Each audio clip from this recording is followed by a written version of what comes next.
सबसे पहले हम इंट्रोडक्शन से स्टार्ट करते हैं। इंट्रोडक्शन में हमें कुछ नहीं दिया है। इंट्रोडक्शन में हमें समराइज करने के लिए दिया है, जैसे नेचुरल नंबर। तो नेचुरल नंबर क्या होता है? Natural number, all counting numbers are called natural numbers. जितने भी काउंटिंग नंबर्स होते हैं वो सारे नेचुरल नंबर्स होते हैं। कभी इक्वेशन हमें दिए रहते थे, इक्वेशन से हम सब जो भी सॉल्यूशन आता था, एक्स का वैल्यू हम लोग ढूंढते थे, तो जो सॉल्यूशन आता था वो हमारा क्या होता था? Natural numbers. और होल नंबर क्या होते हैं? होल नंबर जो जीरो से काउंटिंग स्टार्ट हो, तो वो हो गया होल नंबर। होल नंबर भी हमें मिलता है सॉल्यूशन में। अब भाई पाँच पाँच तो पाँच क्या है? होल नंबर है? एक ऑब्वियसली है, पाँच है और होल नंबर। फिर इसके बाद इंटीजर्स दो टाइप के होते हैं। पहला होता है पॉजिटिव और दूसरा होता है नेगेटिव। तो पॉजिटिव और नेगेटिव कौन कौन होते हैं? पॉजिटिव होता है जीरो के राइट साइड वाले जितने भी नंबर्स आते हैं वो सारे पॉजिटिव इंटीजर्स होते हैं, और जीरो के लेफ्ट साइड जितने भी नंबर्स आते हैं वो सारे नेगेटिव्स होते हैं। ये आप याद रखिएगा बात। हमें सॉल्यूशन में कभी कभी नेगेटिव इंटीजर्स और पॉजिटिव इंटीजर्स भी सॉल्यूशन के तौर पे मिलते हैं। और रेशनल नंबर्स भाई ये सही है। रेशनल नंबर्स क्या होते हैं? रेशनल नंबर्स कुछ नहीं होते हैं, ऐसा फ्रैक्शन जो किसके फॉर्म में हो? पी बाई क्यू के फॉर्म में, जहाँ पे पी और पी और ने P and Q R integer. P और क्यू जो है वहाँ पे इंटीजर होना चाहिए, जहाँ पे क्यू जो है वो जीरो के बराबर नहीं होना चाहिए। ये सबसे मस्त डेफिनेशन है, आप इसे याद रखिएगा। वैसे अब मैं डिजिटली लिख रहा हूँ तो इतना अच्छा राइटिंग नहीं बैठ रहा। तो क्या है डेफिनेशन? कि ऐसा फ्रैक्शन जो पी बाई क्यू के फॉर्म में हो, जहाँ पे पी और क्यू जो है वो इंटीजर होगा, और क्यू जो है यानी ये डिनोमिनेटर, ये कभी भी जीरो के बराबर नहीं होना चाहिए, यानी जीरो होना ही नहीं चाहिए। तो ये हम याद रखेंगे। और नेक्स्ट आता है प्रॉपर्टीज ऑफ रैशनल नंबर्स। तो सबसे पहला प्रॉपर्टी जो आता है वो है क्लोजर प्रॉपर्टी। क्लोजर प्रॉपर्टी में भी तीन टाइप के होते हैं, जैसे होल नंबर्स पढ़े हैं, होल नंबर्स और फिर इंटीजर्स और रैशनल नंबर्स। तो होल नंबर क्या होता है? होल नंबर में क्या होता है? होल क्लोजर प्रॉपर्टी में होल नंबर में क्या होता है? कुछ नहीं होता। देखिए, जब हम किसी होल नंबर को, थोड़ा बड़ा है इसको थोड़ा मैं कम करता हूँ, अब ठीक। जब हम किसी होल नंबर को होल नंबर के साथ ऐड करवाते हैं, यानी एडिशन करवाते हैं, तो जो हमें मिलता है सॉल्यूशन वो क्या होता है? Whole number. तो जितने भी होल नंबर को होल नंबर के साथ ऐड करवाने पे जितने भी मिलेंगे वो क्या ही होंगे? होल नंबर होंगे। तो इस केस में हम क्या कहेंगे? इस केस में हम क्या कहेंगे? इस केस में हम कहेंगे कि जो होल नंबर होते हैं वो क्लोज्ड अंडर एडिशन होते हैं। वो क्या होते हैं? क्लोज्ड अंडर एडिशन होते हैं। अब ऐसे सब्ट्रैक्शन की बात करें तो सब्ट्रैक्शन, जब हम होल नंबर को किसी होल नंबर के साथ जब भी सब्ट्रैक्ट करते हैं तो वो होल नंबर देता है। यहाँ पे तो लिखा है कि नहीं होल नंबर देता है, इसका मतलब है कि हमेशा ये होल नंबर नहीं देगा, हमेशा ये होल नंबर नहीं देगा। कुछ कुछ केसों में ये होल नंबर देता है और कुछ कुछ केसों में नहीं देता है। जैसे यहाँ पे ये केस दिया है तो इसमें होल नंबर दिया है, नहीं दिया है, नहीं दिया है। जैसे हम 7 - 5 करते हैं तो ये हमें होल नंबर मिलता, मिलता कि नहीं मिलता? मिलता। अब इसी को हम लोग ऐसे लिखें, भाई ये भी होल नंबर है, ये भी होल नंबर है। तो कभी कभी ये हमेशा ही होल नंबर नहीं रहेगा, कभी होल नंबर आएगा, कभी होल नंबर नहीं आएगा। तो ये इसका केस है। हाँ, अब आगे बढ़ता हूँ मल्टीप्लिकेशन के केस में। मल्टीप्लिकेशन, जब भी हम होल नंबर को किसी होल नंबर के साथ गुना करेंगे, मल्टीप्लाई करेंगे, तो होल नंबर ही देगा। ये तो होता है। और फिर in general, if A and B are any two whole numbers and their product A and AB is a whole number, जब भी A और B को गुना करते हैं तो हमें होल नंबर ही देते हैं। तो whole numbers are closed under multiplication. तो होल नंबर भी मल्टीप्लिकेशन के अंडर क्लोज्ड होते हैं।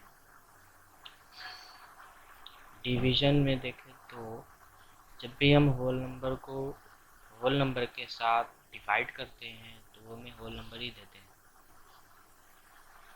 नहीं देते, होल नंबर नहीं देते। कैसे नहीं देते? इसको डिवाइड कर, इतना आएगा, इतना कैसे आया? इसको भाई गुना में लिख दो, से इसको जब मल्टीप्लाई में चेंज करेंगे तो ये रेसिप्रोकल में आएगा, यानी ये जो आएगा वो 5/8। तो ये तो हमारा रेशनल नंबर हो गया, तो ये होल नंबर नहीं है। तो डिवीजन जो है वो not closed under division, whole numbers are not closed under division. दूसरा आता है इंटीजर्स। अब इंटीजर्स में देखते हैं कि इंटीजर्स में क्या होता है। इंटीजर्स, जब भी हम इंटीजर को किसी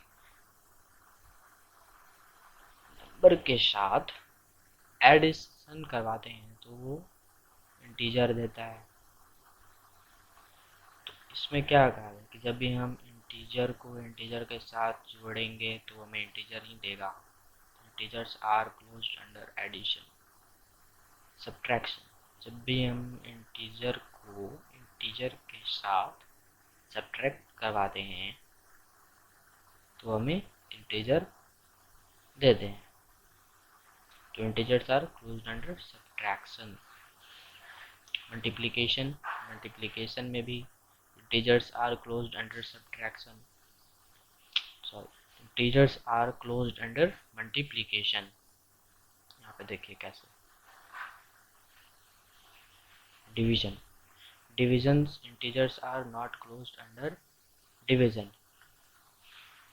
ये तो रेशनल हो गया, कहाँ पे आया इंटीजर, इसलिए ये हमारा नॉट क्लोज्ड अंडर डिवीजन है। रैशनल नंबर, रैशनल नंबर देखे तो देखिए रैशनल नंबर यही होता है कि a number which can be written in the form of p by q where p and q are integers and q is not equal to 0 is called rational number। जैसे ये सब rational number है और 0 -2 और 4 can be written in the form of p by q, ये सबको हम लोग p by q के फॉर्म में लिख सकते हैं। They are also rational numbers. कैसे लिख सकते हैं बताइए? 0/1 -2/1 4/1, ये सब रैशनल नंबर्स हो गए। तो इसको हम लोग p by q के फॉर्म में लिख सकते हैं। अब यहाँ पे 0 जो है वो ऐसे है, इसमें डिनोमिनेटर में 0 नहीं होना चाहिए, डिनोमिनेटर में तो हो सकता है। आप चेक कर भी सकते हैं। नेक्स्ट बढ़ते हैं कॉम्यूटेटिवली, कॉम्यूटेटिविटी। इसका होल नंबर, जब भी होल नंबर को होल नंबर के साथ एडिशन करवाया जाता है, चाहे आप ऐसे ऐड करो या फिर ऐसे ऐड करो, तो हमें होल नंबर देते हैं। तो addition is commutative, subtraction is not commutative, multiplication is commutative, division is not commutative. Integers में एडिशन कॉम्यूटेटिव होते हैं, सब्ट्रैक्शन में नहीं होते, मल्टीप्लिकेशन में होते हैं, डिवीजन में नहीं होते। Most of the case you see subtraction and divisions are not, चाहे वो कॉम्यूटेटिव हो, एसोसिएटिव हो या क्लोजर हो। रैशनल नंबर्स के एडिशन में, रैशनल नंबर्स के एडिशन में होते हैं, रैशनल नंबर्स के एडिशन में होते हैं। You find that two rational numbers can be added in any order. We say that addition is commutative for rational number. That is, for any two rational numbers a and b आप ऐसे भी add कर सकते हैं। Subtraction में आप देखिएगा कि Subtraction is not commutative for integers, and integers are also rational numbers. So subtraction will not be commutative for the rational numbers too. Multiplication में होते हैं. Multiplication is commutative and division is not commutative. Division is not commutative. Okay. And next one is associativity. इसका whole number में addition जो है वो associative होता है, सब्ट्रैक्शन नहीं होता. मल्टीप्लिकेशन भी होता है, डिवीजन नहीं होता. इंटीजर की बात करें तो इंटीजर में एडिशन जो है वो एसोसिएटिव होता है. Subtraction is not associative, multiplication is associative, division is not associative. How this?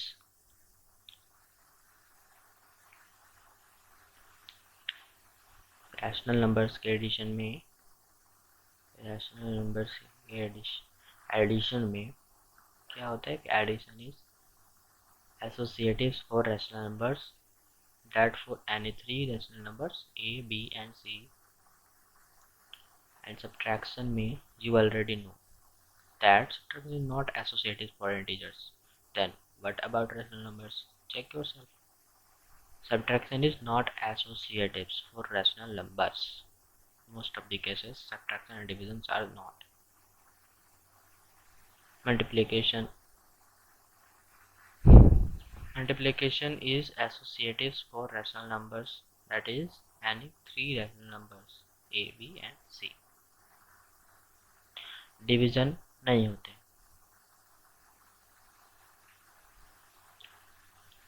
Examples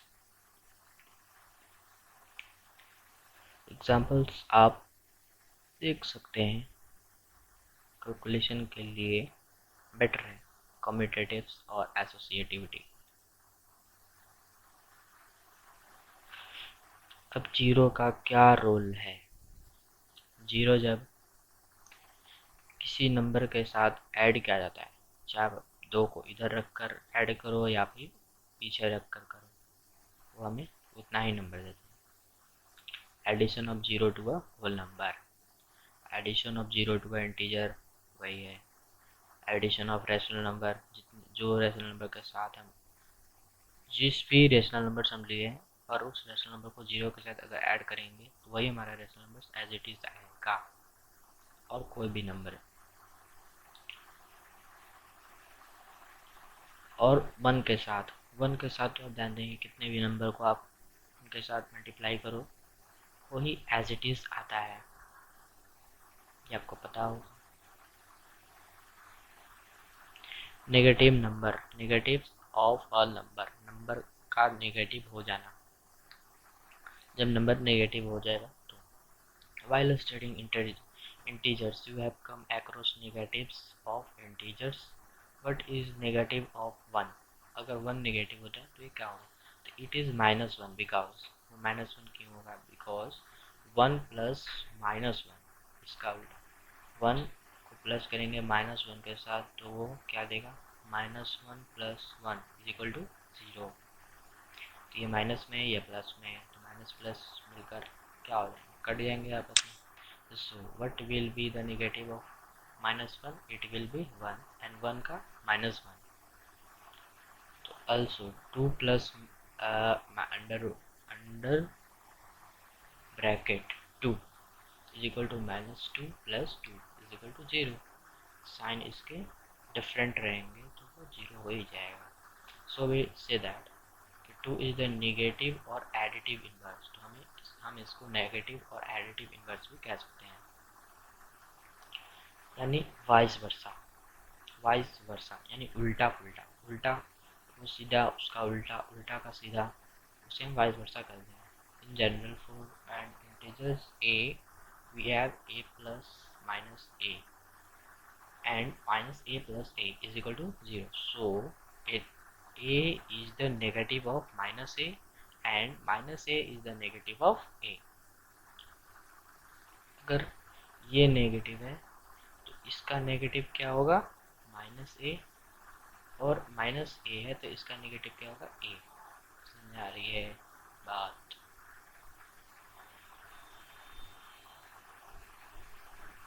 next thing, reciprocal. Reciprocal मतलब होता है किसी नंबर को उल्टा कर देना। समझो मैंने तुमको दे दिया 8/21, तो how do you get the product 1? By which rational number would you multiply 8/21 to get the product 1? इसी को उल्टा कर देंगे। जैसे 8/21 है तो इसको 21/8 क्या कहेंगे, इसको नीचे है इसको ऊपर कर दें, यानी रेसिप्रोकल इसी को कहा जाता है। यदि वैसे होगा तो ये कट कर 1 आएगा एज अ प्रोडक्ट। तो रेसिप्रोकल क्या होता है, उल्टा कर देना नंबर को। अब जीरो का क्या होगा रेसिप्रोकल, जीरो का होगा 1/0, और वन का 1/1 यानी 1। और रेसिप्रोकल, रेसिप्रोकल का यहाँ पे दिया है कि we say that a rational number c by d is called reciprocal or multiplicative inverse of another non-zero rational number।